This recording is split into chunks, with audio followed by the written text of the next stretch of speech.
I want to talk today about womb healing, especially if you are wanting to improve your fertility or egg quality if you're on your fertility journey. Okay? And so it's some really interesting things I want to talk about in this video, so don't mind my beginning of this video right now. I haven't been online for a very long time. I haven't really posted content. I've made several starts and I've had technical difficulties because I haven't been in the habit and the consistency of making videos, but I'm hoping to dive into that. So I guess this is your point to, or your cue to subscribe if you want to hear more fertility content from me, if you want to hear topics like what I'm about to talk to you about today, womb healing, okay? And I have a very different take on womb healing or womb trauma, which is really what I'm going to hone in on in this video. Womb healing for those of you with womb trauma, whether you know it or not, right? So my daughter's about to pop up in the video. Hopefully she is not actively. But what I want to talk about in this video is I want to touch on some things that people have mentioned when it comes to womb healing or womb trauma. You know, we hear a lot about trauma being stored in your womb. Come on, babe. We gonna limit how much she's actually in the camera because I'm not really big on that. But anyways, I want to talk about this idea that trauma is stored in your womb, right? And just trauma in general, like where does this trauma come from? Why is it allowed to house itself in our womb? How is it transferring from generation to generation inside the womb? Because you know, you can search anywhere and you can read books about you know, women's femininity, fertility, and you will hear this. This is like, it's not a new concept or anything like that. But the thing is, you don't really hear, you know, how womb trauma is stored in your womb. Where did it come from? You know, you'll hear where it came from, but it still doesn't necessarily explain, you know, some of the descriptions and the explanations still don't necessarily explain, like, why is it there? Why isn't it just passing through, you know, your body, like a lot of other energies or, you know, things that have matter or density or whatever the case is, right? And for example, like we have digestion, right? The food we have, hopefully, you know, it passes through smoothly, right? We also have emotions, right? We have feelings, we have sadness, happiness, you know, we have these feelings, and a lot of times these feelings, they come and, you know, in a day, depending on what the problem is or where this emotion is coming from or what type of you know, event, whatever the case is, right? This emotion, it passes. So why is it that womb trauma remains? And more so, why is it that womb trauma creates this problem in our life, right? So it's not just that we have womb trauma. It would be one thing to experience trauma from time to time, right? An unpleasant feeling, a very anxiety-ridden feeling, brittle feeling, to experience, you know, maybe even states of depression based on whatever you've been through that is now housed and stored in your womb, right?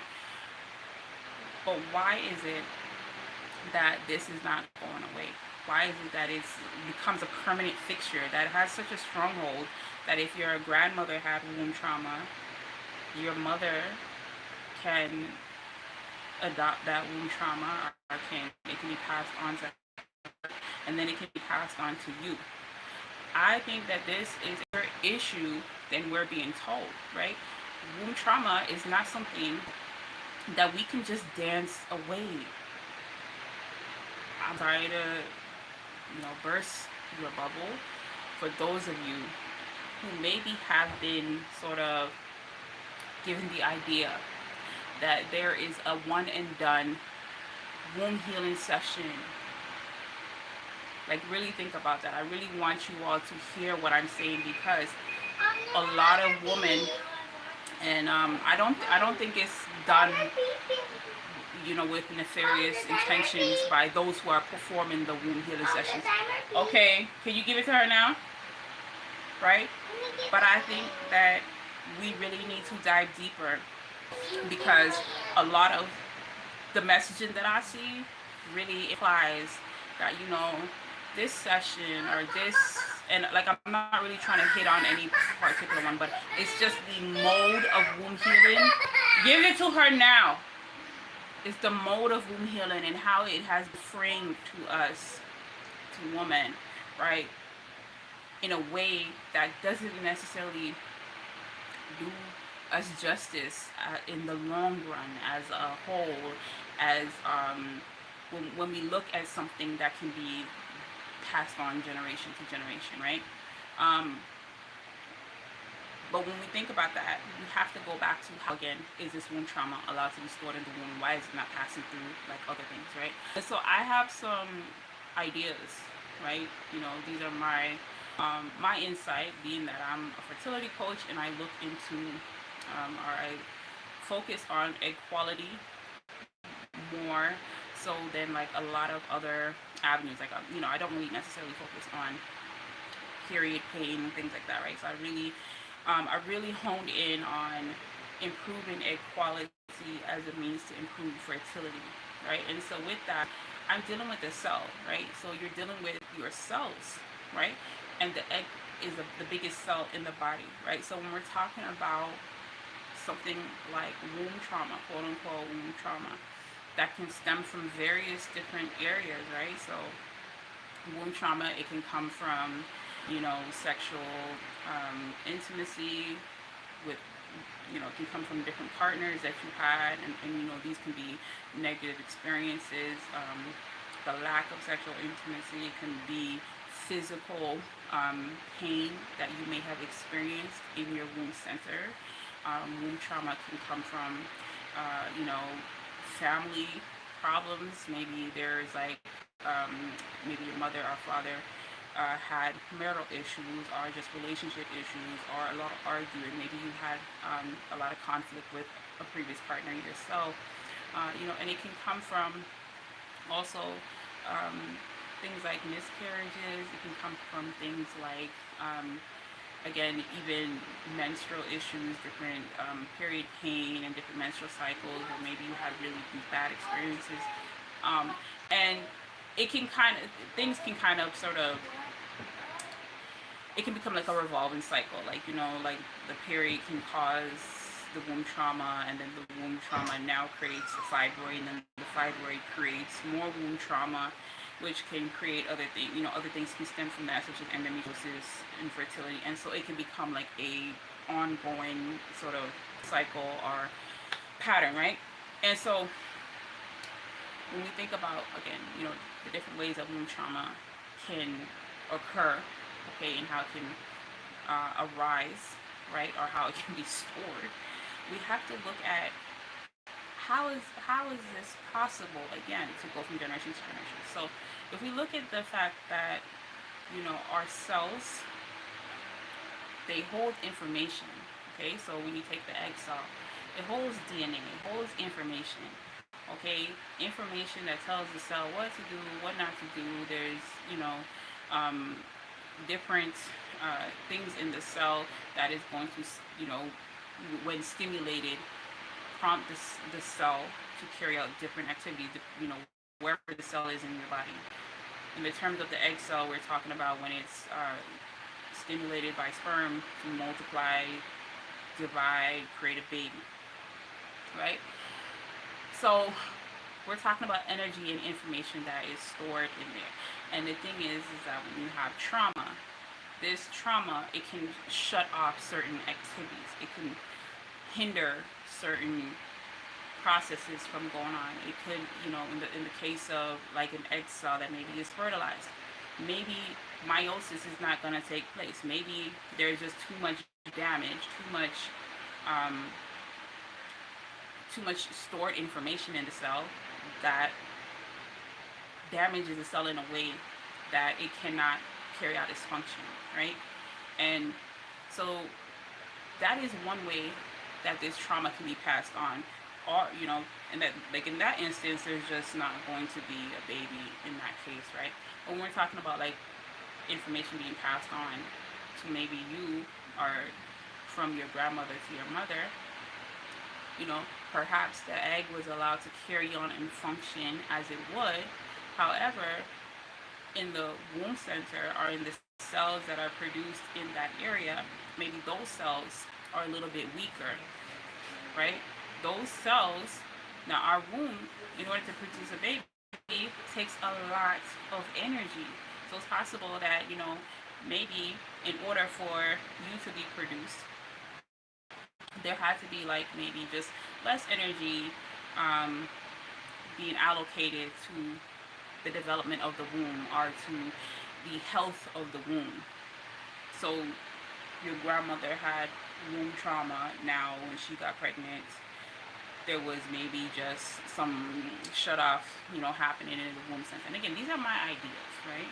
We're talking about this cell, um, because to some degree, you know, no one can really explain with 100% accuracy, like, is this stuff even 100% true? Can you really pass on womb trauma?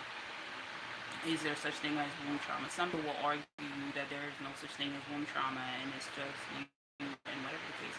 I am simply open-minded, and just asking you to be open-minded, and for you to consider that if this is something that you feel that you are experiencing or affected by, to just give you some insight as to how that might be, right?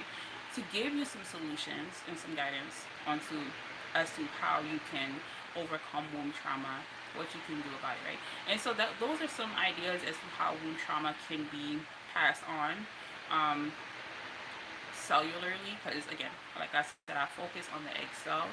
So when we're also talking about the egg, we are also talking about frequencies, we are talking about energy, right? So again, the energy, the frequency, which can transmute to the, again, so like power, or how much, like, I want to say energy, but I don't want you to necessarily just think of energy in terms of frequencies or vibrations or whatever the case. Like, literally ATP, energy, nutrition, food, blood supply, that is passed to those cells, or to the particular egg that the baby, whether it's your mother or you, was produced from, or your future child, whatever the case may be.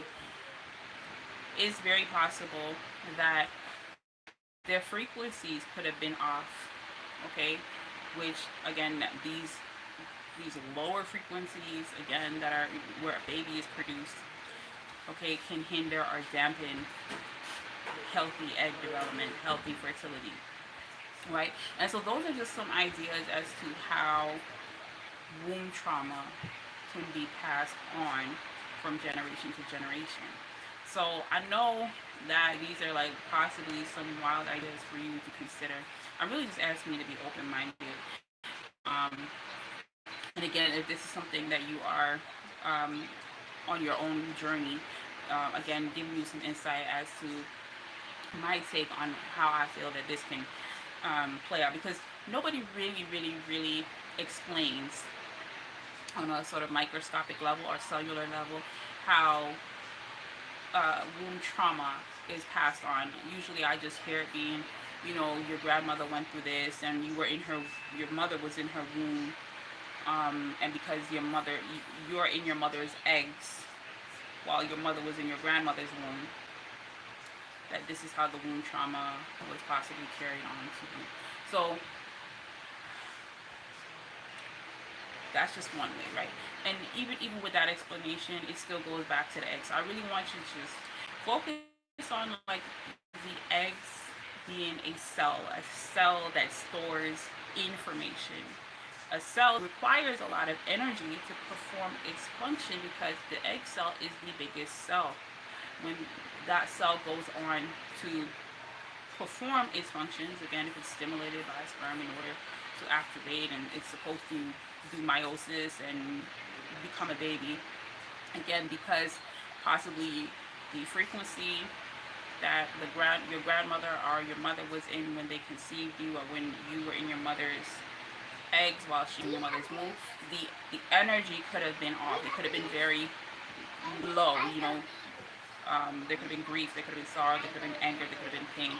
A lot of these things shut off blood supply to the womb, shut off um, flow of, whether it's nutrients, blood, the elimination process, which will help to get rid of toxins.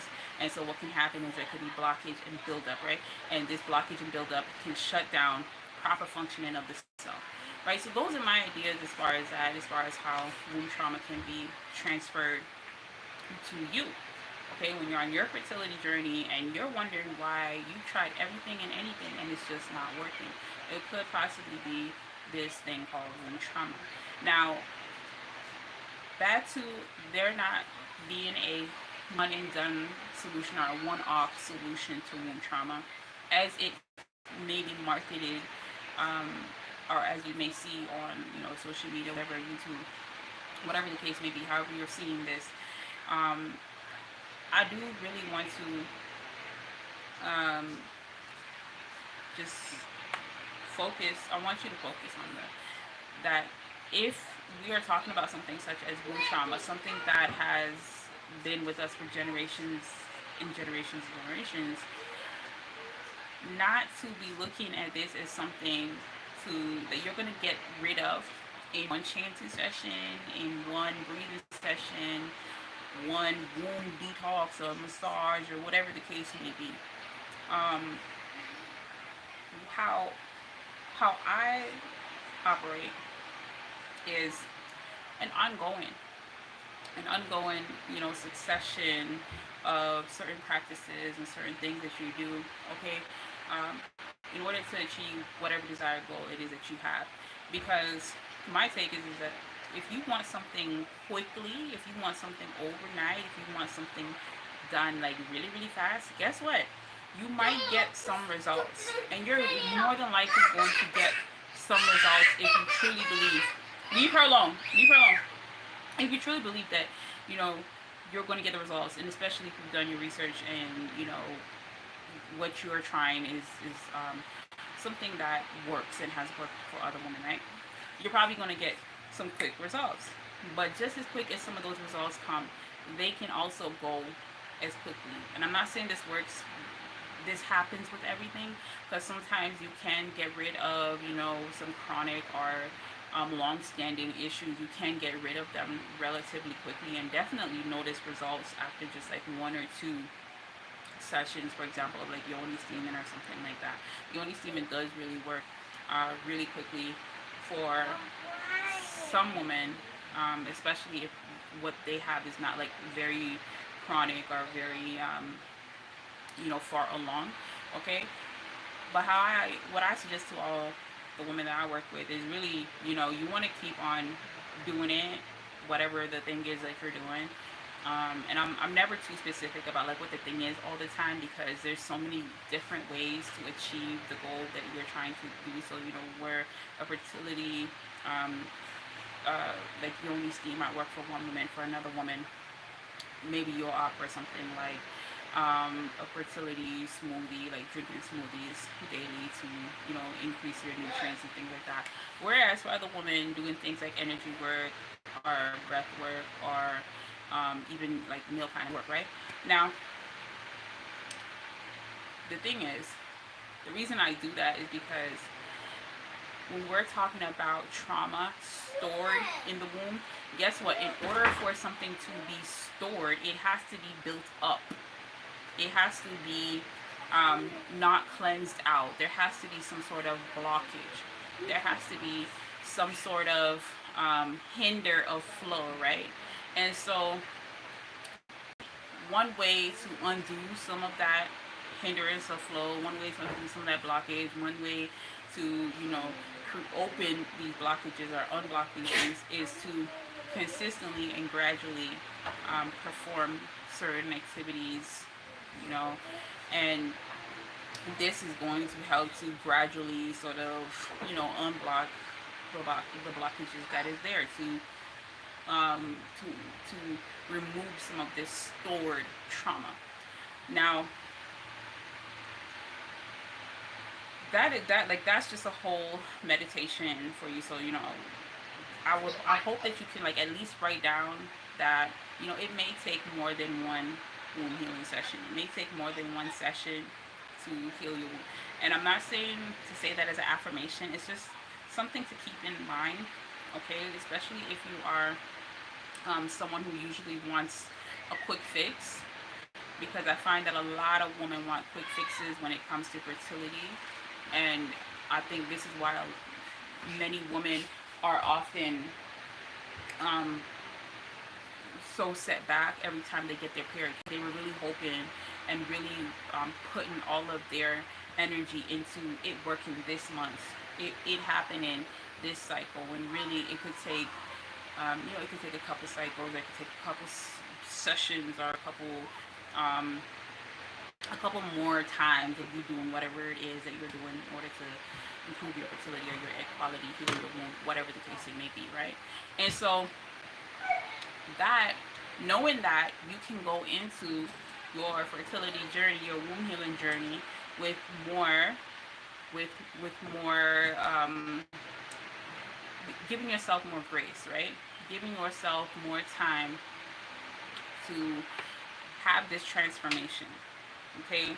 Because again, you want a quick fix, you can get a quick fix, but it's probably not going to taste good. It's probably the quick fix itself. It might not do you right in the long time. Like, let's just think about a lot of the quick fixes that women are doing out there. When women want a quick fix, they want a big behind, they go and get a BBL. Guess what? The BBL has serious risks and side effects, right? Some people want a quick fix. They want a beautiful smile. I do not have the best teeth or the best smile, right? I'm not about to go out there and get veneers or do all this other stuff they got going on.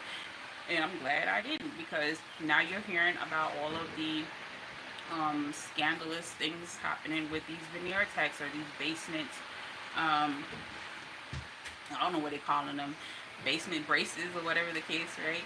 So there's side effects with the quick fixes. There's side effects with a lot of the quick and cheap. And sometimes that's just to get you in, and then you're hit with a ton more medical issues and things like that down the road. So if you want some quick fix, these benefits of these quick fixes, for example, doing something like a yoni steam, or like even like whatever the case may be, right? Sometimes the beneficial effects can wear off if you only perform these activities one time. I'm not saying you can't conceive, you can't get pregnant from doing a fertility yoni steam one time, or from doing a smoothie. I mean, you're not about to really get pregnant from drinking a fertility smoothie one time. Let's just be clear on that, right? That needs to be done over a period of days, right? And you need to have the right sort of like nutrients in the fertility smoothie that promotes fertility, right? So you really got to be specific and have clarity on what it is that you're doing, right? Or you can go like the other side and you can do IVF, right? And we know that there can be serious side effects, serious risks involved with IVF, but there is definitely the goal of conceiving a baby, but it comes with great risks that is not always explained to women. And I've spoken with women who have been in very serious, like, life-threatening situations because of the medication and things that they do, right? But with all of these quick fixes, okay, you're always going to have a lot of people who are like, well, it worked for me, it worked for me, it worked for me. What a lot of people don't know is that when you go to be screened, right, not only do you have to sort of be like an ideal candidate, you also have to sometimes they're like, if you don't have the best experience, you can sort of be silenced, right? So you're not always going to hear about the people who didn't have a good experience, right? So don't let, just because some people had good experiences, sort of stop you from like doing your own research and really making a sound decision, right? Just because you want a quick fix. with something like IVF, you don't just go in one day and get injected with a needle and extract your egg and set it up with sperm and put it back in the same day. No, it's a series, a succession of events. Stop that. Over a specific set of time, which is usually about the same amount of time it takes to improve your egg quality naturally in order to conceive a baby naturally, right? And so we've just been given this idea of quick fixes, and it's not like straight across and clear cut as we may see it when it's advertised, right? And so the same thing when we're dealing with womb healing and womb trauma, okay? It can take more than one, um, session or gathering, however you are going about doing your womb healing.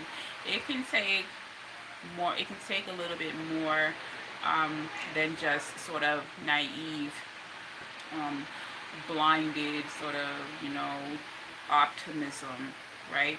It really does require you to be present. It really does require you to be sort of well aware of what is required of you in order to get the result, or to get closer to the result that you want, because not everything is guaranteed. You don't always know whether you're going to be able to do things, or how long you're able to do things. But at least um, my goal here is for you to go into womb healing um, with the intention that you do need to be committed, right?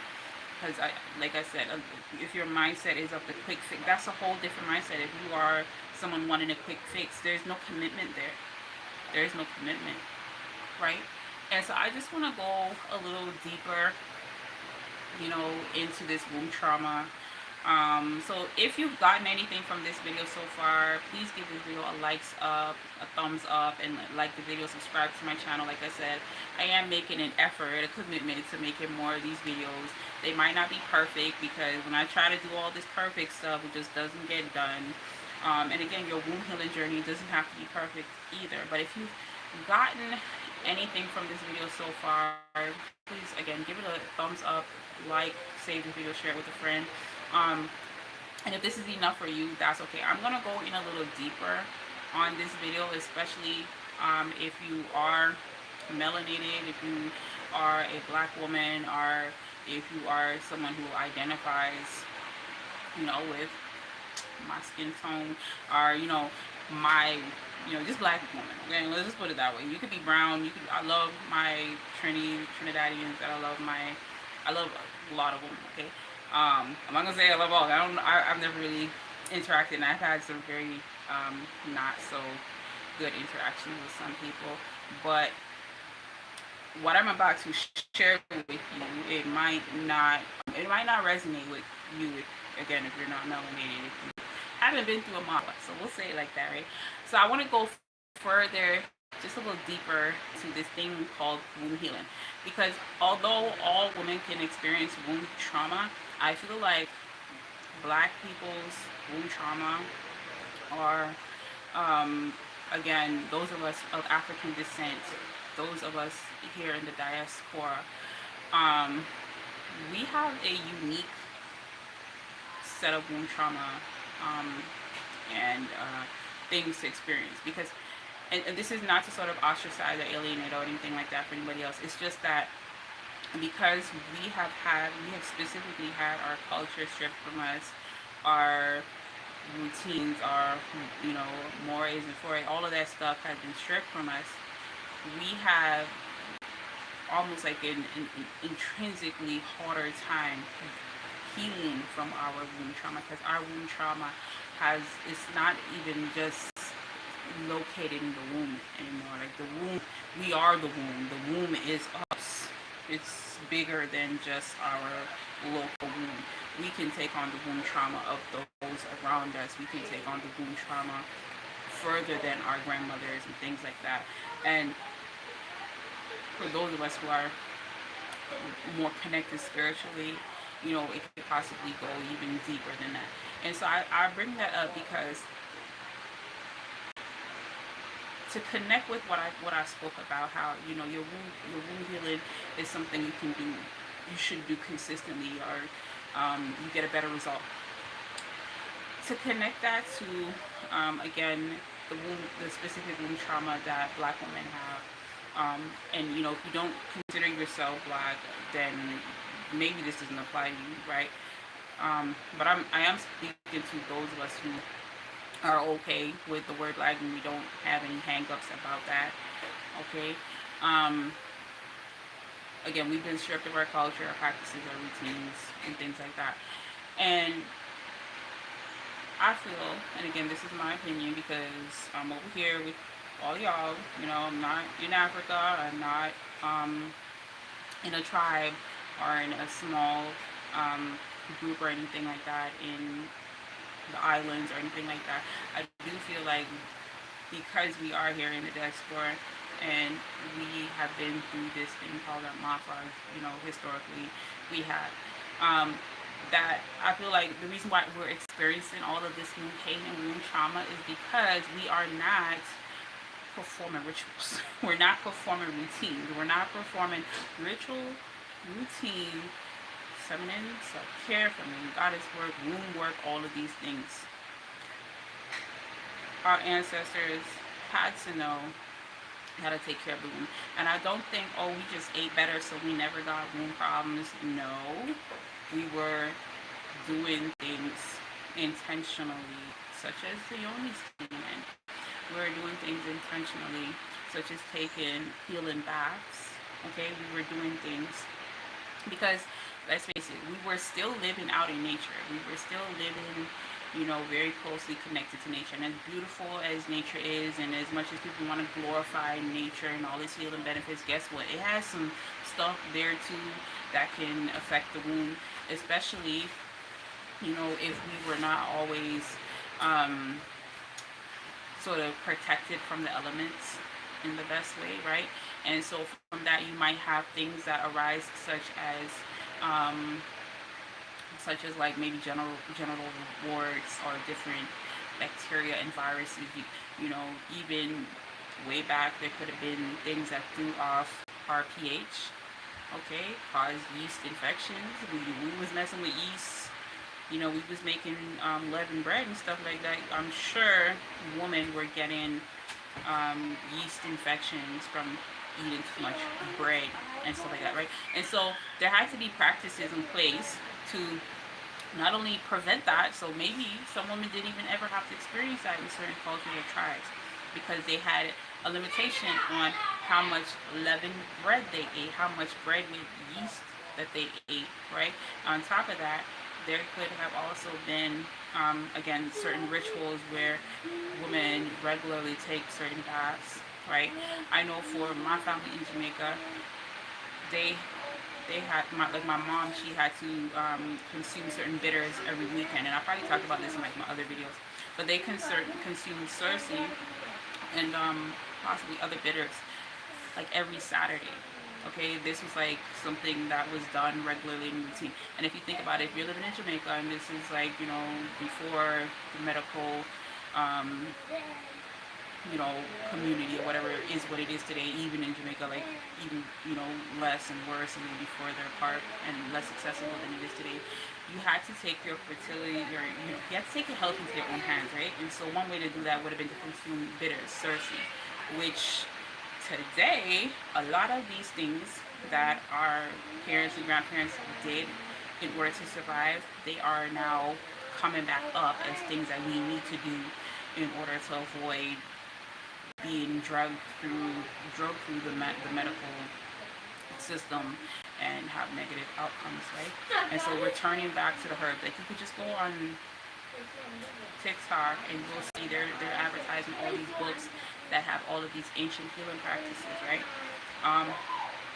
These ancient healing practices came from not only from cultures who were invaded and who all their medicines and things like this were stolen and written down in books, and in other instances passed on if they were allowed.